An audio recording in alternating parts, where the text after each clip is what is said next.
सवाल में मैं हूं आपके साथ अमित शर्मा। सुलगते सवाल एक ऐसा मंच है जिसमें हम जन सरोकार की बात करते हैं, उन मुद्दों को उठाते हैं जो सीधे तौर पर आपसे जुड़े हैं, आपको प्रभावित करते हैं, समस्याओं के समाधान पर बात होती है। और इसी सिलसिले में आज हम बात करने जा रहे हैं मध्य प्रदेश के शिवपुरी जिले की, जहां के वाकपुरा गांव की हालत आज भी बदतर है। न सड़क है, न बिजली, न ही चिकित्सा की सुविधा। बच्चे तालाब पार कर स्कूल जाते हैं और मरीज खटिया पर लादे जाते हैं। हैरानी की बात यह है कि केंद्रीय मंत्री सिंधिया के संज्ञान में आने के बाद भी प्रशासन निष्क्रिय है। सवाल यह है कि क्या सिस्टम सिर्फ कागजों में जागता है? ये कहानी सिर्फ वाकपुरा की नहीं, कई गांवों की हकीकत है जो विकास से कोसों दूर है। देखिए ये रिपोर्ट।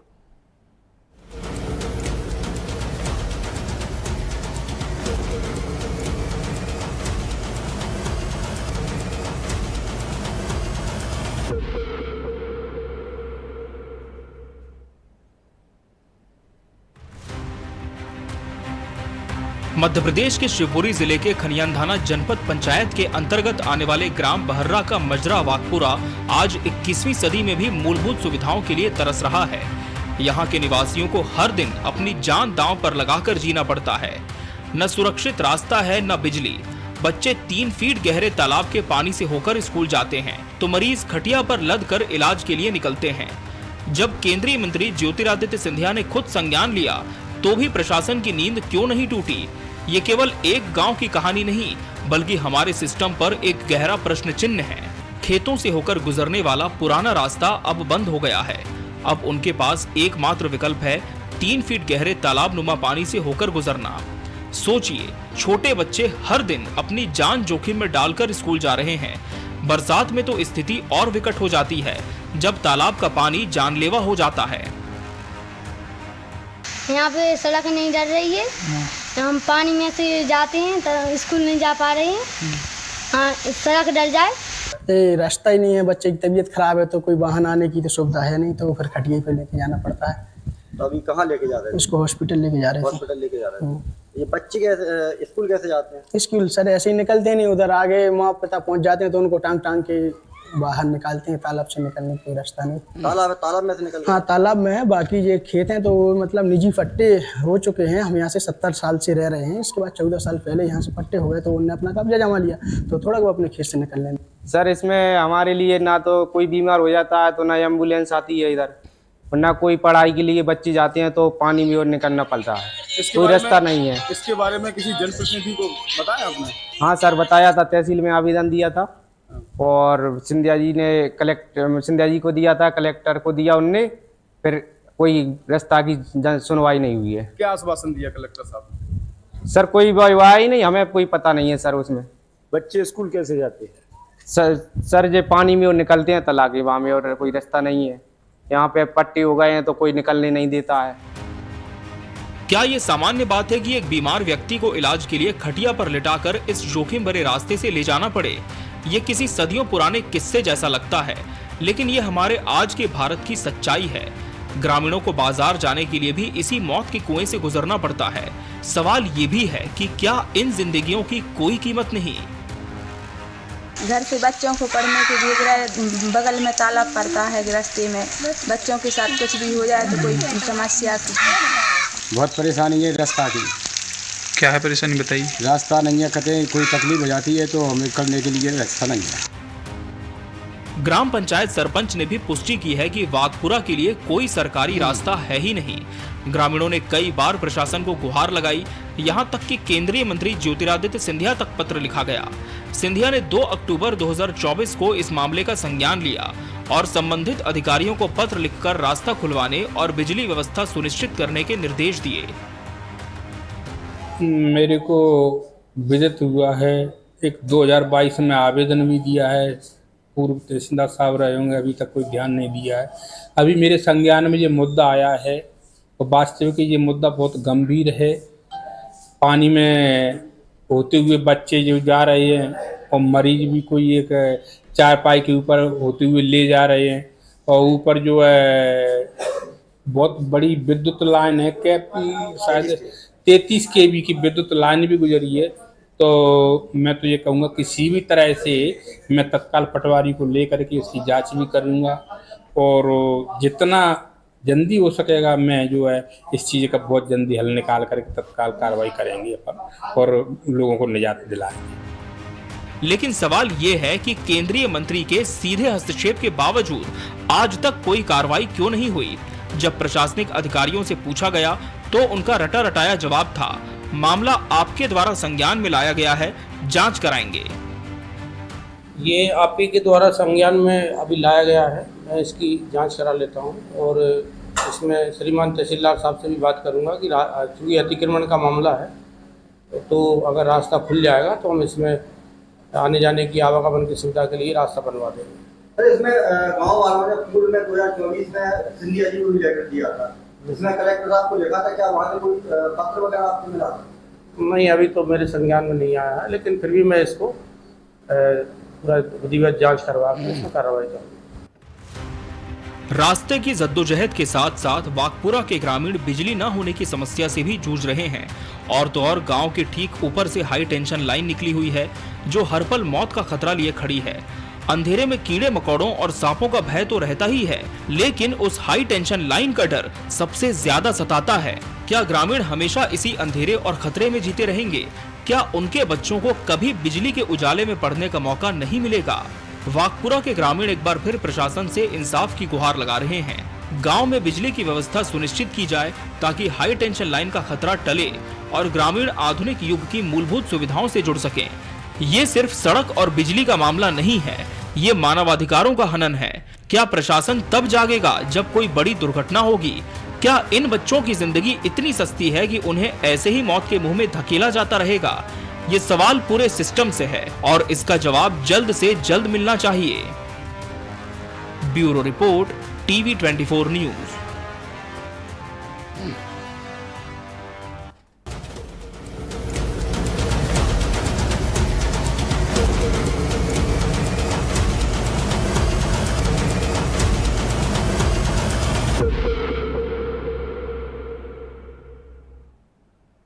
तो पानी बनी है सड़क और खटिया बन चुकी है एम्बुलेंस। ये आज का सुलगता सवाल है कि आखिर ऐसी दशा इस क्षेत्र की, इस गांव की क्यों है। तस्वीरें आपने देखी रिपोर्ट के माध्यम से कि जब कोई बीमार हो जाता है तो खटिया पर लाद कर उसे कोसों दूर ले जाना पड़ता है क्योंकि यहाँ पर कोई भी रास्ता नहीं है। इसके अलावा बताया जाता है कि इसके ठीक ऊपर से हाई टेंशन लाइन गुजरती है।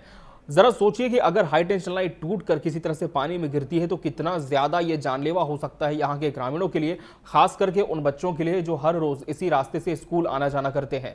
लेकिन ऐसी दशा कब से है, कौन इसके लिए जिम्मेदार है, ये आज के सुलगते सवाल के माध्यम से जानने की कोशिश होगी। जिम्मेदारों से भी हमारी टीम लगातार संपर्क करेगी और उनसे जवाब हम तलब करेंगे कि आखिर इस पूरे विषय को क्या उन्होंने संज्ञान में लिया है और यदि लिया है तो आगे क्या प्रक्रिया अपनाई जाएगी ताकि जल्द से जल्द इन ग्रामीणों की समस्या का समाधान हो। क्योंकि आज हम देखते हैं कि वर्तमान के मौजूदा दौर में जहां दावे कई होते हैं कि सड़कें बन चुकी हैं और तमाम जो इंतजाम है वो पुख्ता हो चुके हैं, लेकिन हकीकत कुछ और ही नजर आती है। सीधा रुख कर लेंगे ग्राउंड का, जहां से हमारे सहयोगी स्वप्निल जैन हमारे साथ इस पूरी खबर पर जुड़े हैं, जिन्होंने इस पूरी ग्राउंड रिपोर्ट को कवर भी किया हुआ है। स्वप्निल, ये जो गांव है, कैसे ये संभव हो सकता है कि अभी तक किसी की नजर नहीं पड़ी कि इतनी दुर्दशा इस क्षेत्र की है, लोगों को पानी के रास्ते से होकर के गुजरना पड़ता है अगर किसी और जगह पर जाना है? गांव के लिए जो पहले रास्ता था प्राइवेट जी, जिसको बंद करा दिया गया था, साथ ही शासकीय रास्ता कहीं से आने जाने को नहीं है बताया जा रहा है। और ये बताया जा रहा है कि जो शासकीय जमीन थी उन पर पट्टे दे दी गए हैं कुछ लोगों के लिए, तो वह निकलने को नहीं दे रहे हैं। जी स्वप्निल, तो पट्टे का जो मामला है, क्या वो जिला प्रशासन ने संज्ञान में लिया है कि कोई एक समाधान यहां पर हो ताकि रास्ता बन सके? जी मैं बता दूं, जिला प्रशासन का तो पता नहीं, लेकिन जो हमारा विधानसभा प्रशासन है, जो सभी उन लोगों ने सभी ने संज्ञान में ले रखा है और जल्द से जल्द इस रास्ते को बनाने की बात कही गई है प्रशासनिक अधिकारियों द्वारा। जी, ये जो रास्ता है कितने किलोमीटर क्षेत्र तक ये पूरा फैला हुआ है जहां पर पानी है और कौन कौन से गांव के लोग यहां से आना जाना करते हैं? जी मैं आपको बता दूं, यहाँ पे जो बहर्रा ग्राम पंचायत है, इनका एक मजरा है ये वाकपुरा, जहाँ पे बताते हैं कि लगभग 100 वोटर रहते हैं और वह 70 साल से रह रहे हैं वहाँ पर। जी जी, और ये भी बताया जा रहा है स्वप्निल की हाई टेंशन लाइन है जो कि ऊपर से गुजरती है। क्या हाई टेंशन लाइन को लेकर विद्युत विभाग ने किसी तरह की वैकल्पिक व्यवस्था की है कि पानी से इसे दूर रखा जा सके, रास्ते में ना पड़े ग्रामीणों के? जी, अभी तो ऐसा कोई उन्होंने अपनी व्यवस्था नहीं कर रखी है। और जैसे कि आप तो देख रहे हैं कि बच्चे पानी में से जा रहे हैं, अगर धोखे से अर्थिंग पकड़ ले, कुछ हो जाए तो शायद ही है कि आप समझ सकते हैं क्या होगा। जी स्वप्निल, आप जुड़े रहेंगे हमारे साथ। इस समय हमारे साथ क्षेत्रीय ग्रामीण लोकेंद्र पाल जी जुड़ चुके हैं। लोकेंद्र पाल जी, हम देख रहे हैं आपके गांव की तस्वीरें कि किस तरह से आप लोग पानी से होकर के रास्ता पार करते हैं। छोटे बच्चे भी इसी रास्ते से स्कूल जाने के लिए मजबूर हैं। कब से आपके गांव की इस तरह की दशा है और इस परेशानी को लेकर आप लोगों ने कहां-कहां गुहार लगाई है? सर हम 10 साल से कम परेशान हैं जी, और तहसील में भी गुहार लगाई है, विधायक जी और के पास भी लगाई है। और सर हमारे यहाँ महाराज जी केंद्रीय मंत्री ज्योतिरादित्य सिंधिया जी उनसे भी गुहार लगाई, तो उनने क्या है कि मेरा काम कर दिया था। उनने 7 दिन में बैठे कलेक्टर साहब को लिख दिया था, वो सर मेरे पास ही आ गया था, लेकिन फिर हमारी कोई सुनवाई नहीं हुई सर 2024 से। जी, किसकी जिम्मेदारी आप मानते हैं? क्या प्रशासन यहाँ पर ध्यान नहीं दे रहा? क्या शासन के आदेशों की अवहेलना की जा रही है? सर मतलब कोई सुनवाई नहीं है। हम लोग पढ़े लिखे नहीं है, बच्चे पढ़ने नहीं जा पा रहे, तो हमारे को इंसान ही नहीं समझ करके इंसान रहने की। हाँ, आप लोग जब बारिश का सीजन आता है तब क्या करते हैं? क्या कोई और रास्ता है आसपास के क्षेत्र को जोड़ता हुआ जहां से आप लोग आना जाना कर पाए? नहीं सर, रास्ता तो यही है, एक खेत में से रास्ता है, तो उसमें दोनों कुआं है दोनों साइड जी, तो रास्ते पे जाने की कोई संभव ही नहीं है सर। हाँ जी, ठीक है, बहुत धन्यवाद आपको लोकेंद्र पाल जी हमसे जुड़ने के लिए। स्वप्निल, जिस तरह से क्षेत्रीय ग्रामीण बता रहे हैं कि ये जो समस्या है वो आज की नहीं है, 1 दशक से लगातार जारी है। सरकार भी बदल चुकी है, मुख्यमंत्री का नेतृत्व बदल चुका है और इस क्षेत्र के प्रतिनिधि भी इस क्षेत्र में आते होंगे चुनाव के लिए वोट मांगने के लिए। लेकिन ये कैसे हो सकता है कि जब इस क्षेत्र में आए या गुजरे तो उनकी नजर इस पर ना पड़े? क्या देखने के बाद भी अनदेखी की जा रही है इस गांव की? तो सर मैं बता दूं, यहाँ पर कहीं ना कहीं जिम्मेदार तो प्रशासन भी माना जा रहा है। और ये है कि बेचारे ये जो ग्रामीण है जो एक प्रवाह कर रहे हैं, ये तो अपनी कोशिश कर सकते हैं आवेदनों के द्वारा, और सभी लोगों को उन्होंने अवगत कराया गया है। और उनका कहना एक ही है कि जल्द से जल्द रोड बन जाए, हमारे बच्चे पढ़ ले, साथ ही हमारे लिए आने जाने के लिए सुविधा प्राप्त हो जाए। जी स्वप्निल, इस समय हमारे साथ जिला कांग्रेस अध्यक्ष शिवपुरी से विजय चौहान जी जुड़ चुके हैं। विजय चौहान जी, ये बागपुरा गांव, आपने भी इसकी समस्या देखी होगी कि यहाँ पर न सड़क है, न ही कोई वैकल्पिक रास्ता है। पानी से होकर गुजरने के लिए बच्चे बड़े सभी मजबूर हैं। किसकी जिम्मेदारी आप मानते हैं कि आज गांव की ये दशा है और अभी तक सुधर नहीं पाई है? ये 100% शासन की, प्रशासन की जिम्मेदारी है। जब सरकार रोड विकास प्राधिकरण, प्रधानमंत्री सड़क योजना, मुख्यमंत्री सड़क योजना, तमाम योजनाएं चला रही है, तो इन गाँव में सड़कें क्यों नहीं बनाई अभी तक? जी, जब मजरे ढोले तक सड़क बनाने के इनको आदेश है तो क्यों नहीं बनाई? कागजों में ये बन रही है जी, ये जिला पंचायत के माध्यम से, पीडब्ल्यूडी के माध्यम से बननी है या प्राधिकरण के माध्यम से बननी है। ये लोग कोई ध्यान नहीं दे रहे। शिवपुरी में ऐसे तमाम गांव हैं जहां बच्चे पानी में से निकलकर स्कूल जा रहे हैं। अभी एक नरवर तहसील के झंडा गांव में, वहाँ के मजरे पर एक शिक्षक बिल्कुल कमर तक उनके पानी, कमर से मतलब उनके सीने तक पानी है, उसमें से निकल के जा रहे हैं। कोई घटना दुर्घटना होगी तो शासन प्रशासन जिम्मेदार रहेगा इसका। जी जी विजय चौहान जी, जब ये पूरी समस्या आप तक पहुंची, कांग्रेस पार्टी तक भी पहुंची, तो क्या आप लोगों ने अपने माध्यम से भी कोई पहल की शासन प्रशासन तक इस बात को पहुंचाने के लिए? कलेक्टर शिवपुरी से बात की, डीओ से भी बात की जी, क्या ये जो आपने अभी एक लिस्ट इन्होंने निकाली थी, मुख्यमंत्री योजना की, वो लिस्ट जबकि योजना हुए 2 साल हो गए, ये लिस्ट आज क्यों निकल रही है? और उनमें क्रियान्वयन कब होगा? क्या कागजों में पूरी हो जाएंगी वो लिस्टें? क्या कोई जवाब मिल पाया कलेक्टर की तरफ से या प्रशासनिक अधिकारियों के माध्यम से? प्रशासन का नहीं है जी, हाँ, कोई जवाब क्या मिल पाया जब आप लोगों ने समस्या को पहुंचाया? तो सिर्फ क्या लिस्ट निकालने की बात कही गई या फिर कोई जवाब भी दे पाए प्रशासनिक अधिकारी कि कब तक बन जाएगी सड़क? मैंने सोशल मीडिया पे देखी थी जी अभी मैं आज से 15 दिन पहले। तो अब ये सूचियां आप निकाल के कागजों में बनाना चाहती है सड़कें? जी, जबकि मुख्यमंत्री योजना तो काफी दिनों से चल रही है। जी जी। और जहाँ तक मुझे जानकारी है इसकी फंडिंग भी आ चुकी है, तो फिर ये रोड अभी तक बनी क्यों नहीं जी? ये बरसात से पूर्व क्यों नहीं बनाई गई? यही बड़ा सवाल है जी। जी जी। चलिए, बहुत धन्यवाद आपका विजय चौहान जी, हमसे जुड़ने के लिए, इस पूरे विषय पर अपना पार्टी का पक्ष रखने के लिए। स्वप्निल, जिस तरह से कांग्रेस कह रही है कि लिस्ट भी निकल चुकी थी, सोशल मीडिया पर आई भी थी, फंड भी जारी हो चुका है, लेकिन इस बात में कितना तथ्य है? क्या वाकई इस सड़क को बनाने के लिए किसी तरह की राशि जारी की गई है, लेकिन अभी तक जमीन पर सड़क नहीं बन पा रही है? अभी इस बारे में हमने जो जानकारी ली है इसमें हमको ऐसा तो नहीं बताया गया है जी। और ये है प्रशासन और जवाबदार जनप्रतिनिधि यही बोल रहे हैं कि जल्द से जल्द रोड पर डलवा दिया जाएगा। एक बात और इसमें सामने आई है स्वप्निल की, केंद्रीय मंत्री ज्योतिरादित्य सिंधिया तक ग्रामीणों की गुहार पहुंची और ये पिछले साल का मामला है। अक्टूबर में उन्होंने इस पर संज्ञान भी लिया, लेकिन अक्टूबर 2024 से लेकर के आज जुलाई 2025 भी आधा बीत चुका है। क्या ये माना जाए कि अब जो शासन है उसके आदेशों की अवहेलना भी यहाँ पर जिला प्रशासन कर रहा है? आखिर शासन ने जब कह दिया है कि यहाँ पर सड़क का निर्माण होगा संज्ञान लेते हुए, तो फिर सड़क क्यों नहीं बन पा रही है? जी, मैं आपको बता दूं, मुझे जैसे ही ग्रामीणों द्वारा ये लेटर जारी बताया गया है कि 2 अक्टूबर 2024 में माननीय केंद्रीय मंत्री ज्योतिरादित्य सिंधिया जी ने संज्ञान में लिया था। इसके बाद उन्होंने जिला प्रशासन को और अवगत कराया गया था। इसके बाद भी अगर रोड नहीं डली है तो एक सोचनीय विचार है। और साथ ही जब हमारे द्वारा प्रशासन अधिकारियों से इस बारे में बात की गई तो उन्होंने हमसे ये कहा गया है कि हमको इस बारे में अभी कोई जानकारी नहीं है। ठीक है, इस समय हमारे साथ किशोर विधायक प्रीतम सिंह लोधी भी जुड़ चुके हैं। प्रीतम सिंह लोधी जी, बहुत स्वागत है आपका टीवी 24 पर। प्रीतम सिंह लोधी जी, जिस तरह से ये बागपुरा गांव की सड़क का पूरा विषय आज हम कार्यक्रम में प्रसारित कर रहे हैं कि पानी भरा हुआ इसी रास्ते से जो ग्रामीण है, बच्चे हैं, वो गुजरने को मजबूर हैं, क्या इसकी परेशानी आप तक पहुंची है? जी बिल्कुल पहुंची है।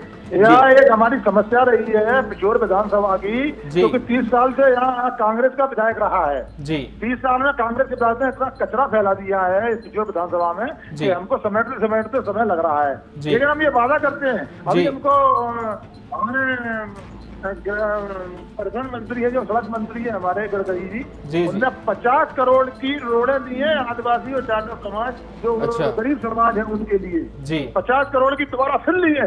1 अरब की हमको रोडें बनाने, पुलिया बनाने का सौभाग्य प्राप्त हुआ है। लेकिन मैं वादा करता हूँ 1 साल में आपको एक भी समस्या नजर नहीं आएगी। 1 साल में पिछोर विधानसभा की सड़कें और पुलिया को सुधार करके देंगे जी।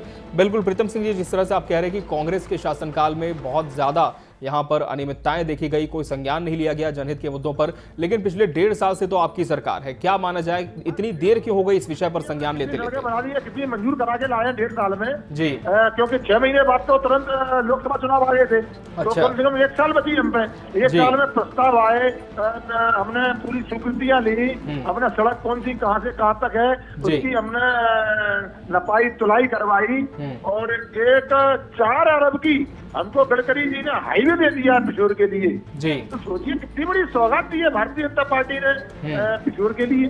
तो ये सौगात है, हमने तो ये कसम खाई है कि हम लेकिन प्रीतम सिंह लोधी जी, बागपुरा गांव फिर कैसे छूट गया? अभी तक इतना समय क्यों लग गया यहाँ तक आते आते? कचरा साफ करने में 30 साल का समय तो लगता है मेरे भाई जी। तो ये कचरा साफ होगा आप कह रहे हैं, तो क्या माना जाए कि 1 साल के भीतर ग्रामीणों को एक पक्की सड़क इस क्षेत्र में आप देंगे? बिल्कुल, मैं वादा कर रहा हूँ आपसे 1 साल में आपको ये सारी शिकायतों का निर्माण हो जाएगा। चलिए, बहुत धन्यवाद आपका प्रीतम सिंह लोधी जी, हमसे जुड़ने के लिए, इस पूरे विषय पर अपनी बात रखने के लिए। स्वप्निल विधायक कह रहे हैं कि अब इस पूरे विषय पर संज्ञान ले लिया गया है और 1 साल का समय उन्होंने यहाँ की क्षेत्र के लिए मांगा है, लेकिन आश्वासन तो पहले भी कई मिला है, लेकिन इस बार यह आश्वासन पूरा होगा, क्या ऐसी उम्मीद की जा सकती है? अब संभवतः आश्वासन पूरा होगा, क्योंकि प्रशासन अधिकारी भी यही बोल रहे हैं कि जल्द से जल्द निजात मिल जाएगी रोड से, ग्रामीणों के लिए आने जाने के लिए रास्ता मिल जाएगी, बच्चों के स्कूल जाने के लिए रास्ता मिल जाएगी, एम्बुलेंस वगैरह ये सब चीजें गांव में आ सकते हैं, और साथ ही आप लोगों को निजात मिल जाएगा इन सब चीजों से। ये ऐसा प्रशासन द्वारा बताया गया और जनप्रतिनिधि, और जैसे कि हमारे विधायक जी बता रहे हैं इस बारे में, तो संज्ञान में उन्होंने लेकर तुरंत ही प्रशासनिक अधिकारियों को फोन लगाकर उन्होंने बात की थी इससे जी। और इस समय हमारे साथ जनपद पंचायत सीईओ मोगराज मीणा जी जुड़ चुके हैं। मोगराज मीणा जी, बागपुरा गांव की ये सड़क, इसकी शिकायत लगातार ग्रामीणों ने आप तक भी पहुंचाई है, क्या किसी भी तरह की पहल हो पा रही है, कोई निर्देश दिए जा रहे हैं आप लोगों के माध्यम से यहाँ पर सड़क निर्माण को लेकर? हाँ, उसमें जो बहरा गांव के लोगों ने खेतों में मकान बना लिए थे शासकीय भूमि में, तो उसमें हमने दिखवा लिया है। उसमें 500-600 मीटर का है वो, तो सड़क का एस्टीमेट बन गया है जी। सड़क को लेकर यहाँ पर परेशानी है मुगराज मीणा जी, जहाँ पर जल भराव होता है और उसी रास्ते से लोगों को गुजरना पड़ता है। क्या इसकी शिकायत आप तक पहुंची है? नहीं, वो तो अभी आपके मीडिया के लोग आए थे। वो एक्चुअली में पहले तो रास्ता चालू था, लेकिन समस्या ये हुई कुछ लोगों ने अतिक्रमण कर रखा है जी। अब तहसीलदार साहब से हमारी बात भी हो गई, वो उन्होंने कहा है कि हम अतिक्रमण हटवा देंगे और उसका हम जल्दी से जल्दी इसका जो रोड का काम हम लोग करा लेंगे जी। चलिए, बहुत धन्यवाद आपका हमसे जुड़ने के लिए। स्वप्निल, यहाँ पर एक बात और सामने आ रही है कि जो सड़क है वहाँ पर जहाँ पानी भरा है वहाँ पर कुछ लोगों ने अतिक्रमण भी कर रखा है। क्या अतिक्रमण है वहाँ पर, किसी तरह का एंक्रोचमेंट है जिसकी वजह से सड़क बनाने में भी परेशानी हो सकती है? जैसा कि मैंने आपको पहले बताया था कि जो जहाँ पे पहले सड़क थी किसी प्राइवेट रास्ते होकर निकलती थी खेतों में से, तो उसको बंद कर दिया गया था। और साथ ही जो रास्ता साफ की थी जहाँ पर कुछ लोगों को पट्टे दे दिए गए थे, तो वो उस वजह से निकलने नहीं दे रहे थे। अब जैसा कि सीओ साहब ने बताया है, तो वो उस मामले को संज्ञान लेकर जल्द से जल्द कराने की बात आश्वासन दिया था उन्होंने। बिल्कुल स्वप्निल, वर्तमान हालातों की बात करें तो क्षेत्र का क्या हाल है? क्या वहां पर भारी वर्षा हो रही है, इस वजह से जलभराव और ज्यादा हो चुका है आना जाना करने वाली सड़क में? दिनों काफी बारिश हुई है, जलभराव बहुत ज्यादा हुआ है। अभी 2 दिन से बारिश रुकी हुई है, तो पानी जो उतर गया है, तो उससे थोड़ी सी राहत मिली है अभी जी। स्वप्निल, और यहाँ पर दावे तो बहुत किए जा रहे हैं, और खासकर जिस तरह से विधायक भी हमसे जुड़े थे उन्होंने कहा कि हाँ, ये पूरी जो शिकायत उनके माध्यम लोगों के माध्यम से उन तक पहुंची है। लेकिन आप इस क्षेत्र में लगातार सालों से पत्रकारिता कर रहे हैं, जमीन से आपने इस पूरे क्षेत्र को देखा है, तो क्या आपने देखा, क्या चुनाव में यहाँ की जो सड़क है वो कभी मुद्दा बन पाई? क्या यहाँ पर जो अलग अलग पार्टी के नेता हैं, क्या वो भी पहुंचे? उन्होंने क्या अपनी आंखों से देखा कि क्या दुर्दशा इस क्षेत्र की?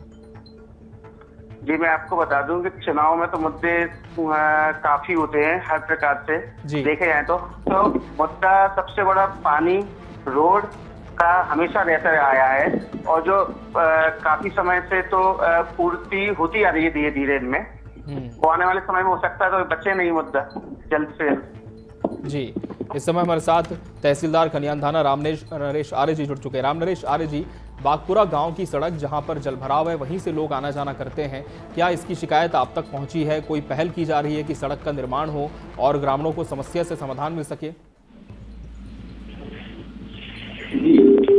जी, मैं अभी वहीं गया था जी, और समस्त ग्रामवासियों को बुला करके मैंने समझाया जी।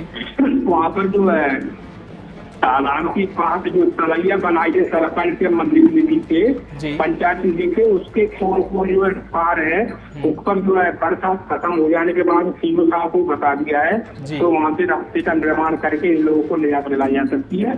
और अभी लोग का कोई दिक्कत ऐसी नहीं है कि जो हमने समझा बुझा करके जो खेतों से निकल रहे थे कोई रोक नहीं रहा है उनको।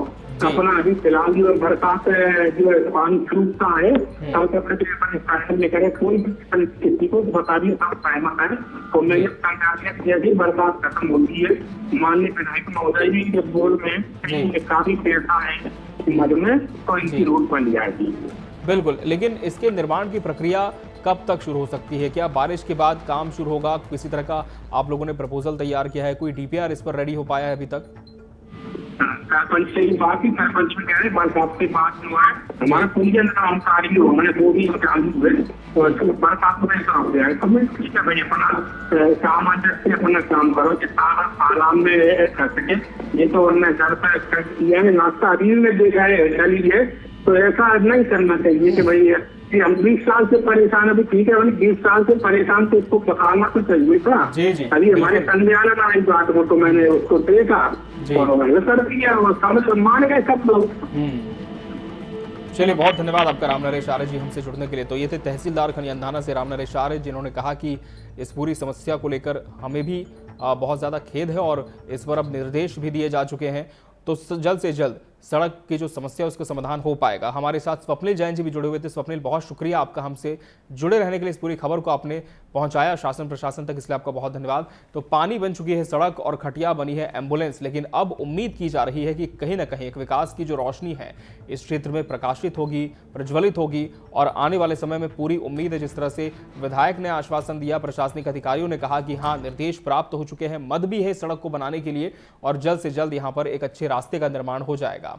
बहरहाल सुलगते सवाल में आज के लिए इतना ही। मुझे और पूरी टीम को दीजिए इजाजत। नमस्कार।